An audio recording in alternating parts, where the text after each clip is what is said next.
Welcome to you today. My name is Jeff Bond. I'm the minister of the People's Church. Today I'm sitting in my garden. Spring has sprung. The flowers are blooming. The bees are buzzing. The grass has gone green. And I'm just glad to be alive. So I asked Hans if he could film me here in the garden. And I trust that you're going to enjoy what I have to say, because I'm going to enjoy what I have to say. And so I hope that you'll join me in my enjoyment. People's Church is in Constantia in Cape Town. If you've stumbled on this video, you'll find a warm welcome. If you just Google us, you'll find out where we are. And we are not known for our good coffee. We do have good coffee, but we're known for our friendliness and our warmth. You will get a warm welcome. We're starting a new series for this October/November month as we're reaching the end of the year, and the topic that we have is right here, right now. Right here, right now. And the Gospel of Mark, we're going to be taking stories from the Gospel of Mark. Mark has as characteristics as one of the four Gospels. It's the shortest Gospel. And it's characterized by its emphasis on events, not on the philosophy or the theology, but on what actually happened. Facts, events, actions. That's what it is about. When a story is told, you can learn something from the story that's told, but you can also learn something from the way the story is told. As the person tells a story, you can see what lights their eyes up, what gives them energy. You can see what sort of a person they are as they are telling their story. And that's what it's like in the Gospel of Mark. Things light up for Mark. Now, Mark wrote down the stories that were told. They weren't his own stories. They were the stories of Peter the Apostle, and Mark recorded the stories as he told them. And so it's a storytelling gospel. And Peter was a man of action. Peter and Andrew, the two brothers, James and John, the two brothers, two fishing companies working in the same area, people from the same background, similar background. So amongst the disciples, there were these two sets of brothers. So the Gospel of Mark is the action gospel, talking about events, stories, and it's given in a helter-skelter manner. A series of events had happened. Let me say that again. A series of events had happened that changed the way people viewed life, people viewed their circumstances, and how people viewed God.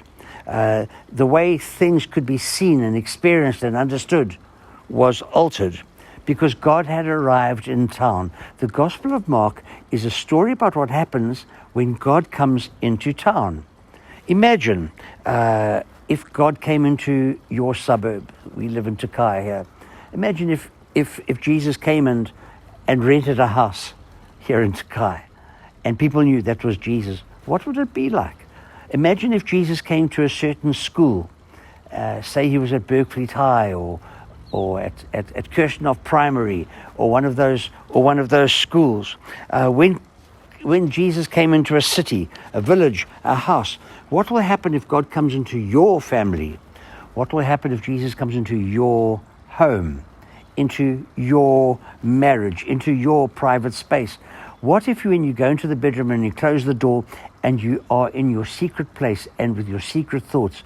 What if Jesus was to come and sit on the edge of the bed? How would your view of life change? How would your conversation change? How would your expectations change? That's what the Gospel of Mark, is about. And so, far more than a philosophy or an interesting debate, the arrival of Jesus caused things to change. It wasn't answers that were given, it was circumstances that changed. It was people that changed. It was attitudes that changed. something flipped when Jesus arrived in a situation. And that's what the Gospel of Mark is about. There's a breathless tone to Mark. As I said already, there's a helter-skelter gallop to the story of Mark. And there's a landscape of wonderful change that took place. Not long ago, we were out of South Africa when it happened. There was a wind that blew, and there was a spring high tide, and there were huge swells, and those three confluenced along the southern Cape Coast, and huge waves came crashing in Herald's Bay and Victoria Bay and Plettenberg Bay, and these places had these huge, never before seen waves. Things changed because of something that had happened. When Jesus arrived in Galilee and he started to preach, it was as though something had happened that people had never, ever seen in their life before. I'm looking at you. Your view of life can be circumscribed by what you've seen. But what if something happens that you've never seen, that you've never experienced, something that you could never have imagined? That's what Mark is talking about. You say, how's it going to happen? Well, what if it did happen? What if God showed up in your life right here, right now? It reminds me of the Old Testament story about where Jerusalem was being besieged. As I'm speaking right now, the Gaza Strip is being besieged, and nothing can go in and nothing can go out. Well, Jerusalem was besieged by the Aramites, and it got so bad in Jerusalem there was no food that the people were actually turning to cannibalism. And there were some lepers that were outside the city. They weren't allowed into the city because they were lepers. But the people inside were just as badly off as the people were outside the city. So the lepers said, why are we sitting here outside? We're going to die of starvation anyway. If we go inside, they won't let us in and there's nothing to eat. There's an enemy camp down there. Why don't we go and see what's going on down there? Maybe they'll have mercy on us. If they don't, they're going to kill us, but we're going to die anyway. We've got nothing to lose. And when they went down there, they found the entire camp abandoned. The people had a nightmare of sorts, and sounds had come, and they thought they were being invaded. They ran for their lives. They left all their supplies behind. So these lepers had to go back to the city to bring the good news that the besiegers have fled and all their supplies are left behind. You don't need to worry about starvation anymore because the circumstance has completely changed. Can you imagine as they beat on the city gates saying, let us in, we've got good news. The Gospel of Mark is about how circumstances have changed beyond imaginings because of the arrival of Jesus in that community. That's what the Gospel of Mark is like and what it is about. If you want to read that story, by the way, it's in 2 Kings chapter 7. God had arrived, and this is what happened. That's the Gospel of Mark. God has arrived, and he's not against us. Can you believe it? God's not angry with us. He wants to help us. God is here, and he is stretching out his hand.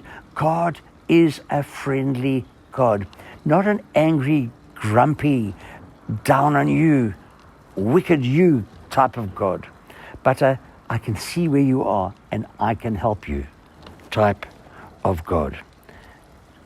That God exists is not a debate. You do get atheists. Sometimes you get atheists. The atheists are not without religion. Atheism is their religion. But most people, if not the vast majority of people, from primitive peoples to sophisticated peoples, highly sophisticated civilizations, they all have a belief in God. And so we all believe that God exists. But the question is, what is God like? That is the important question. And the Gospel of Mark answers that question. What is God like? I know that Elon Musk is wealthy. Maybe he's the wealthiest man in the world, maybe he isn't. But whether he is or isn't, Elon Musk is very wealthy. So that's a fact. I know that Elon Musk is wealthy. The question is, he could help me if he wanted to, but would he? Very unlikely. And I don't think that he would help me because he wouldn't care about me and my circumstance. God can do anything, but will God help you? And does he care about you? That's the question that gets answered in the Gospel of Mark. People through the ages have believed in God. Religion is everywhere, but will God help me with my debt? Will God help me with a fever or my earache? Will God help me with my crushing guilt? Will God help me with my feeling of just being enclosed in a glass bubble and I can't break out and make contact with people? Will God help me in that situation? Those are the questions that need answering in our lives. Not whether God exists, but whether God will help me in my life. So Mark takes the guesswork away. He answers that question. What is God like? Look at what happened, people. This isn't an illusion. You know, you see the magician, he takes the wedding ring off your hand and he puts it in, and it appears in a glass bottle that's been underneath a cloth, and you see your wedding ring in the bottom of the glass bottle, and you can see that the neck of the bottle is so narrow you cannot get your wedding ring out, and the only way to get your wedding ring out is to break the glass bottle. You see those conjuring tricks done, and you don't know how it happens. It's not that type of discussion that we're having. This isn't sleight of hand and conjuring that we're speaking about. It's attitude that we're speaking about. God has got an attitude, and he's got an attitude towards you and towards me. So let's have a look at Mark chapter 1. And I'm just going to fly through, just as Mark flew through. And I'm not going to keep you for very long, but I just want to just take some scriptures from Mark chapter 1. And they'll be put up on the screen, and I'll just talk about what you are reading. Read it for yourself. And so Mark chapter 1 starts off like this. It says, this is how it all started.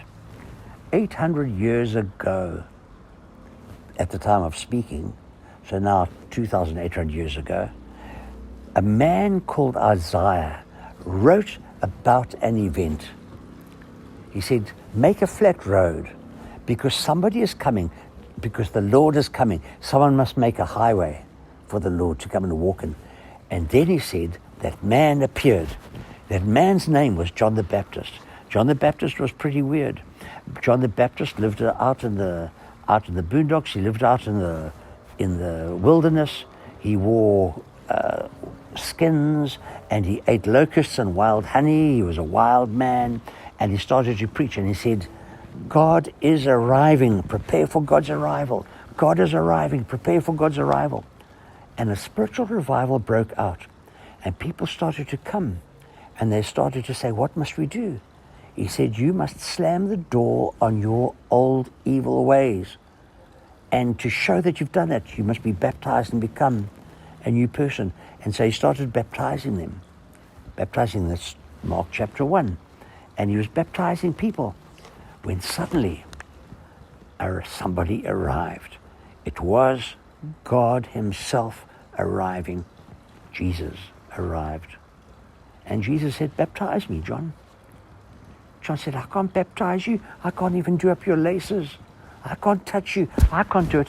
He said, John, baptize me, because I've got to do this thing. And so John baptized him. And as he came out of the water, suddenly the skies broke open, and a dove came down and settled, and there was a voice, and that voice from the sky, I don't know if everyone heard it or just a few people heard it, that said, this is my beloved son.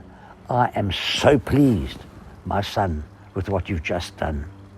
It was quite a dramatic thing. And then Jesus disappeared. They didn't know where he disappeared to. He told them later where he'd gone. He'd gone out into the wilderness himself. And he was there for 40 days. He didn't have any food where he was staying. He just slept at night. It was icy cold and frosty, and the animals came and sniffed around, and There were wolves there and little jackals that were there, foxes that were there, and maybe you heard a lion in the distance. It says he was with the wild animals, and the devil appeared, and the devil took him through his paces. But then he came back from the wilderness after 40 days, and he started to walk along the banks of Galilee, the lake of Galilee, beautiful area up in the north of Israel. And he saw some people fishing, and he watched them. Their names were Peter and Andrew, and they were putting in their nets, and they were pulling out and taking out a few fish and putting the nets back and pulling them out. And he watched them for a while. They were aware they were being watched. And when they came to shore, the one who was watching them came up to them and said, "Come and follow me." And they just put their nets down and they walked away. They said, "Yes, we'll come and follow you." They just left everything as it was, with the boats pulled up on the shore. And then the three of them walked further along. And so it was Peter and Andrew and Jesus walked along, and they came and there was another boat. And there they were preparing. They were just going out on the way out. And as they were preparing, Jesus came up to them. Their names were James and John. And they had a larger fishing organization. And Jesus said, "Come and follow me." And they said to their father, Zebedee, "Bye, Dad, we're on our way." And the four of them just went off with Jesus. And they went to Peter's house, and there to have something to eat. And Peter's mother-in-law was very sick. She probably had malaria. She was miserable. She was sick. She was vomiting. Her head was splitting and she was sweating. And Jesus just healed her. Like that, she was healed. That's what happens when Jesus comes into your home. And she got up, changed, feeling energized all of a sudden. And she got up and she started to prepare them something to eat. And then Jesus said, "Let's go to the synagogue." And they went down to the synagogue and he started to teach. And in through the door of the synagogue came a man who was out of his mind. He was screaming and shouting, "I know who you are, I know who you are. Why have you come here? What do you come here? What business have you got here?" And Jesus didn't want recognition from a demon. And so he said, "Be quiet, come out of him." And the man suddenly was restored to his right mind. It was amazing what was happening. And then they met a leper. And the leper said to him, if you want to, you can heal me." "That's my dog, Otto. Come, Otto. Otto, come, boy. My dog Otto needs healing, not because of his mind, that also needs healing, but he's just been diagnosed with sugar diabetes, and he's not a happy dog. Anyway, and this leper said, "If you want to, you can heal me." He didn't know whether Jesus would want to heal him. Jesus said, "Of course I want to." And he was healed, and his skin became like a baby's skin. And then Jesus said, "We've got to get out of here, because the crowds are going to keep us busy. And there are little people that are out there and little villages out there that also need my presence." And so Jesus went to go and preach to all the little places and to the little people in Galilee. That's all in chapter 1. I haven't even got to chapter 2. And so these are the stories of what happened when Jesus came into town. I want to end off this way. Go and read Mark chapter 1 and pray this prayer. "Jesus, if you did it for them, I'd like you to come into my family, into my bedroom, and into my life. Come into my set of circumstances and help me, because I need your help, and I know that you are kind, and I know that you want to help me." Let's pray together. Just bow your head. Now, Lord Jesus. Now, Lord Jesus, I pray for every person that has heard what I've had to say. I pray that you will be kind and that you will just reach into them and turn their lives around. Give them what they need, because that's the way that you are. It's not what they deserve, but it's the way that you are. We put our trust in you. Amen. God bless you.